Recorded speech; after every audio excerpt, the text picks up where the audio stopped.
ঘুষ নেওয়ার অভিযোগে ব্রাহ্মণবাড়িয়ায় হাইওয়ে থানার ওসি সহ ৬ জনকে প্রত্যাহার। ব্রাহ্মণবাড়িয়া স্টাফ রিপোর্টার, কসবা টিভির ডেস্ক রিপোর্ট। শিরোনাম নিয়ে সাথে আছেন ফারজানা রশিদ আলী।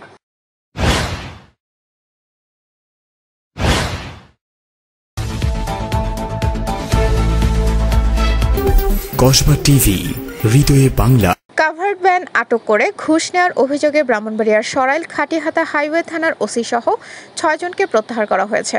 মঙ্গলবার প্রত্যাহারের বিষয়টি জানাজানি হলে জেলা জুড়ে সমালোচনার ঝড় ওঠে। প্রত্যাহারকৃত পুলিশ সদস্যরা হলেন ওসি মামুন রহমান ও সহকারী উপপরিদর্শক এএসআই বিপ্লু বড়ুয়া, কনস্টেবল মোহাম্মদ শাহাবুদ্দিন, মোহাম্মদ মস্তু, সাকিবুল, মোহাম্মদ জহির মিয়া।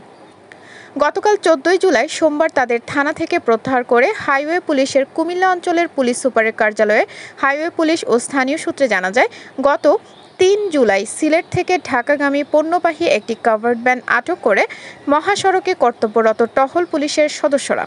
পরে তারা অবৈধ পণ্য পরিবহনের অভিযোগ তুলে ওই কাভার্ড ভ্যান থেকে ৮০,০০০ টাকা হাতিয়ে নেন।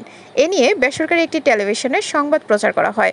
এরপর গতকাল ওই থানার ওসি সহ ৬ জনকে তাৎক্ষণিক প্রত্যাহার করা হয়। হাইওয়ে পুলিশের কুমিল্লা অঞ্চলের police super SP Khairul Alam ঘটনার সত্যতা নিশ্চিত করে বলেন, একটি অভিযোগের ভিত্তিতে ওসি সহ ৬ জনকে সরাইল খাটিয়াতা হাইওয়ে থানা থেকে প্রত্যাহার করে হাইওয়ে পুলিশের কুমিল্লা কার্যালয়ে সংযুক্ত করা হয়েছে। একজন অতিরিক্ত পুলিশ সুপার অভিযোগের বিষয়ে তদন্ত করছেন। তদন্ত প্রতিবেদনে অপরাধের মাত্রা অনুসারে তাদের বিরুদ্ধে আইনানুগ ব্যবস্থা নেওয়া হবে। কসবা টিভির সংবাদের সাথে থাকার জন্য ধন্যবাদ জানাচ্ছি। পরবর্তী সংবাদ পেতে আমাদের চ্যানেলটি সাবস্ক্রাইব করে রাখুন। হৃদয়ে বাংলা, কসবা টিভি।